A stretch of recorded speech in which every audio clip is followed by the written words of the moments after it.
ምንም ነገር አላስደስት ብሏችሁ ያውቃል?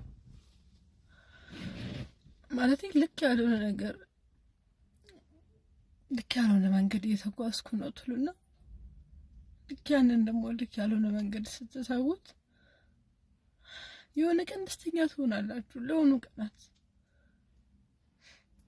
ከዛ ደግሞ መልሶ እዛው ብቸኝነታችሁ ውስጥ ይከታችኋል።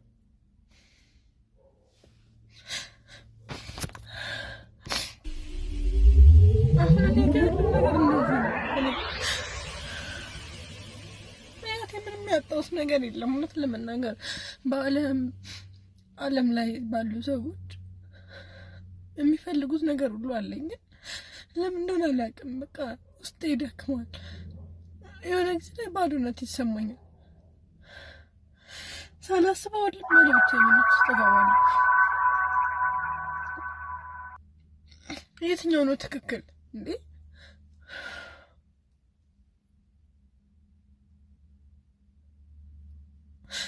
ከተሰጠኝ እድሜ ላይ የትኛው ድረስ ነው እንደዚህ አይነት ስሜት ተሸክሜ የሚሄደው?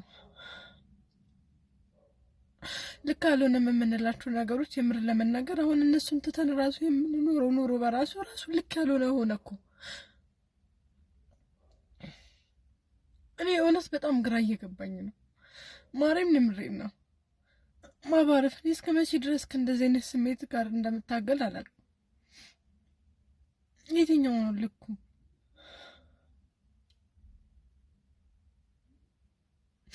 የትኛው ነው ልኩ? ጌታ እንዴ ምንድን ነው ልኩ? ወደ አምላክ ለመጠጋቴ ምናምን ያለሁበት የኃጢአት ደረጃ ምናምን አስባለሁ፣ ያሳስበኛል። በቃ እግዚአብሔር ግን እንደሚምረኝ አውቃለሁ። ግን ደግሞ ወደ አምላክም ለመጠጋት ደግሞ ምንም መንገዱ የለም። በቃ ተዘጋግቶብኛል። እውነት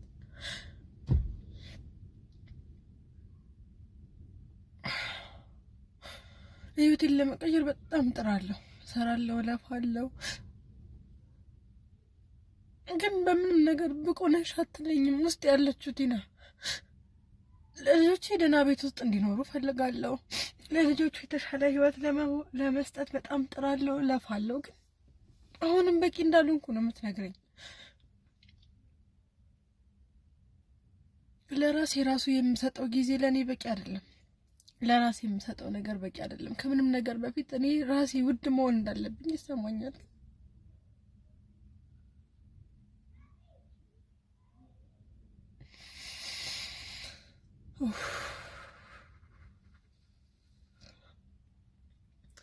ያልፋል። ግን ሁሉም ነገር ማለት አላውቅም እኔ ያልፋል አይደል? ግን ማለት አንሞትም። እንደዚህ ሆነን ውስጣችን ጥያቄዎች ሳይመለሱ አንሞትም። ሳንገባ ከእግዚአብሔር ጋር ሳንታረቅ አንሞትም። ማርያም የሚያሳስበኝ ነገር ቢኖር እሱ ነው።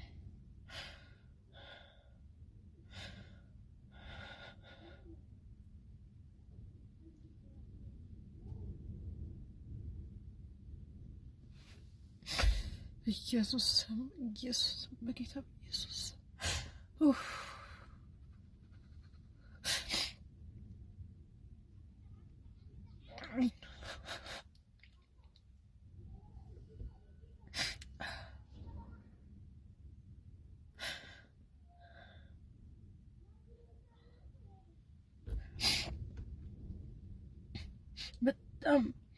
በጣም ፓወርፉል የሆነ ጭንቅላት አለኝ።